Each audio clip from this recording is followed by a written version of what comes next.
tüm Hristiyanlar şey. İşte Hristiyan sayılır. Orada 20'den fazla Gagavuz köyü varmış. Kırklareli'de, Edirne civarında.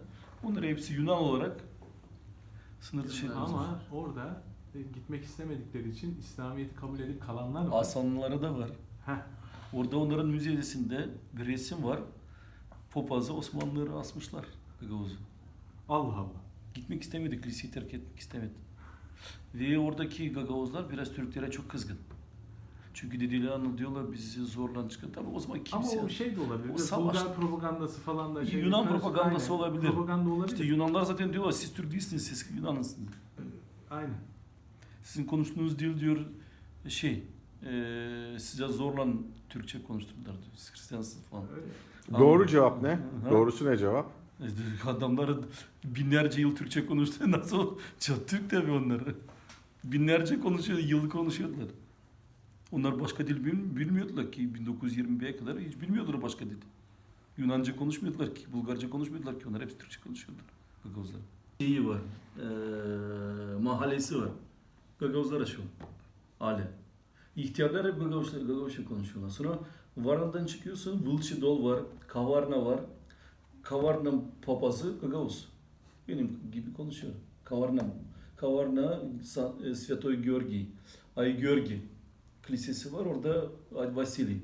Vasili Uzun.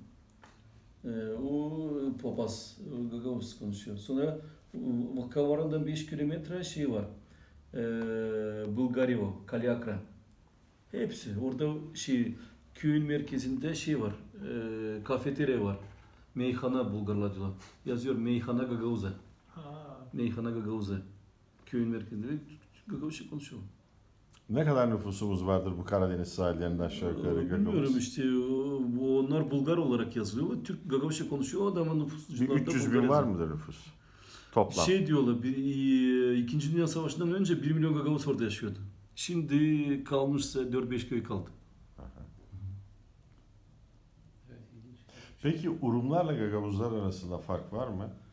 Bilmiyorum da Gagavuzların çok soyadları var Urum. Aha. Urum, Gagavuz'un soyadı Urum. Mesela Arnavut, Urum. Aha. Onlar peki farklı ırktı ama hepsi oldular. Gagavuz oldu. Aha. Gagavuz köylerinde Heterles Var. kutluyorlar. Onlar Yandaki köy Bulgar. Ne oldu bayram oldu tek komşular bu ne bayramı kutluyorlar bilmiyorlar bile. Biliyor ki o yandaki köy Heterles bayramı kutluyor ama ne bayramı olduğunu bilmiyorlar. Demek ki farklı. Aynı Bulgaristan'da da Gagavuz köyleri kutluyorlar Heterles bayramı. Yandaki köy Bulgar kutlamıyor. Demek ki onlar aynı millet değil. Farklı. Evet. Nasıl Bulgar olurlar? Binlerce yıl bir bayramı kutluyor. Bu bayramı da kim kutluyor? Tek Türkler, Müslümanlar değil. Kederles bayramı kutlayan gerçek Türktür. Tek bu iş ırkını gösterir. Sonra şimdi Türkiye'de çoğu Boşnaklara karıştırıyor Türk onu. Onlar Sırplar. Onların soyadı Sırp soyadı ama ismi Mehmet. Çünkü Müslüman olduğu için. Boşnaklar. Sizin de isimler Hristiyan soyad. Ama soydan ne gibi soyattan? Soyadlar Uzun, Keleş, Urum, Dimçioğlu. Gagavuz Türklerin geleceğini nasıl görüyorsunuz? Gelecekte bir millet olarak yaşama şansını nasıl görüyorsunuz? Kültür adetleri kayboluyor. Dil kayboluyor. Onun için o en büyük nasıl siz dediniz tehdit o.